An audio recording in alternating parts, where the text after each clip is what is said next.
1, 2, 3, 4.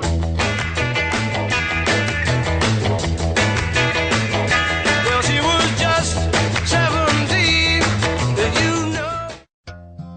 Paul McCartney nació en el Hospital Walton de Liverpool el 18 de junio de 1942, de madre católica y padre protestante. Debido a una boda tardía, cuando Paul nació, sus padres bordeaban los 40 años. Su padre amaba la música.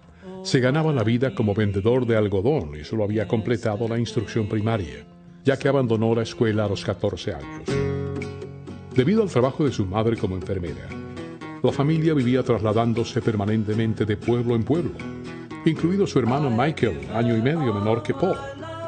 Su primera infancia transcurrió conjuntamente con la Segunda Guerra Mundial, y era común para él utilizar campos de juego donde había huellas de bombas, lo cual parecía no importarle y jamás tuvo un susto. A los 10 años le gustaba visitar la playa y el faro de Mersey. En alguna ocasión, 2 muchachos vecinos lo atracaron y le robaron el reloj. Paul recuerda lo mal que se sintió, y al contarle a su padre lo sucedido, decidieron reportar el robo a la policía. Recuperé mi reloj y fue la primera vez que estuve en una corte, dice sonriendo. Empezó Paul McCartney la escuela tardíamente, en el Liverpool Institute, y cuenta que fue testigo de múltiples discusiones religiosas entre católicos y protestantes. Dice él, mi padre fue un músico nato, por instinto y completamente autodidacta. Había tocado la trompeta en una banda de jazz siendo más joven. Recuerdo una foto de mi padre que alguien en la familia me regaló.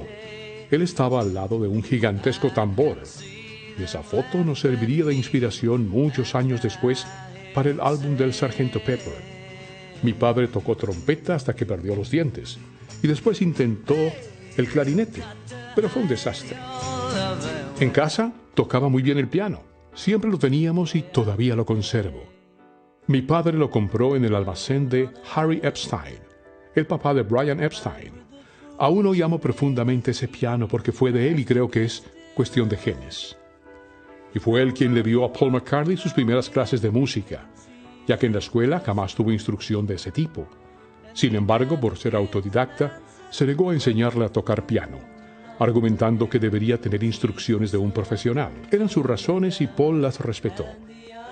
Al final aprendió a tocar de oído, como lo hizo su padre. Tuvo una instructora que lo aburrió y hasta la fecha nunca aprendió formalmente a leer o escribir música. El padre lo impulsó a tocar el piano diciéndole que así lo invitarían a muchas fiestas, especialmente en las de Año Nuevo, donde él siempre tocaba. Lo hizo hasta que la artritis se lo impidió. En alguna ocasión, recordando su niñez, Paul declaró que aquella fue más confortable y cálida que la de John Lennon, y eso lo considera como algo muy positivo para el desarrollo de su personalidad. Indudablemente, Paul admiraba a su padre, quien también era experto en crucigramas, y como buen autodidacta tenía un extenso y refinado vocabulario, el cual transmitía a Paul, quien se lucía en la escuela, principalmente siendo el número 1 en las clases de ortografía.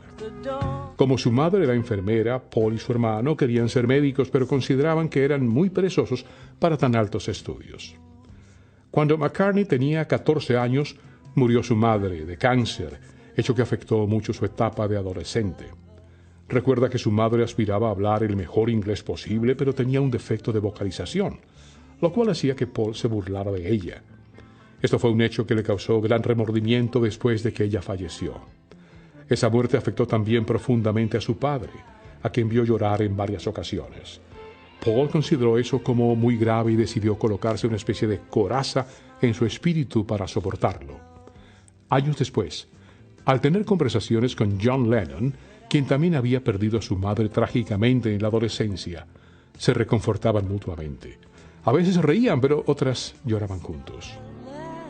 Algún tiempo más tarde, su padre le regaló una trompeta con la que Paul practicó con constancia, pero como también quería cantar, le pidió permiso para cambiarla por una guitarra. Así consiguió una acústica marca Zenith, que todavía conserva. A los 14 años compuso su primera canción llamada I Lost My Little Girl, un tema muy inocente. Luego compuso algunas más hasta llegar a 20 Flight Rock, aquella que le permitió entrar a formar parte de The Quarrymen, McCartney recuerda perfectamente el día que conoció a John Lennon. Fue el 6 de julio de 1957. Tenía 15 años y le gustó cómo John cantaba. Luego Paul hizo una demostración con el piano e interpretó el tema que lo llevaría a ser parte de los futuros Beatles. A George Harrison lo conoció en el bus que los llevaba al colegio. Él se subía una parada después. Comenzamos a hablar, dice.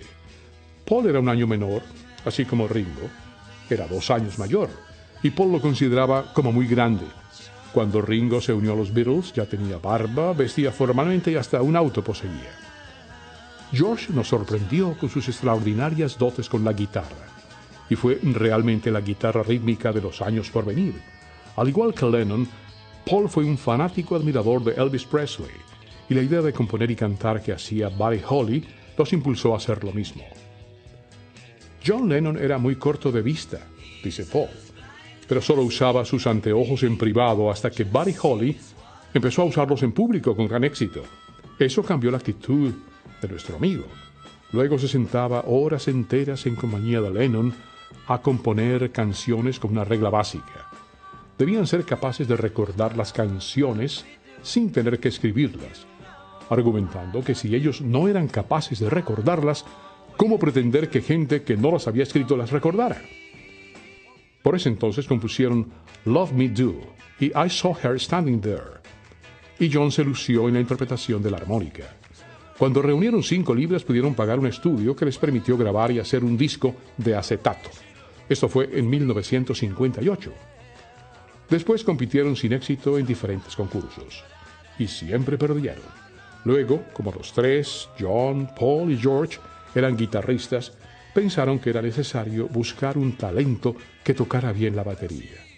El camino ahora estaba despejado para los futuros Beatles.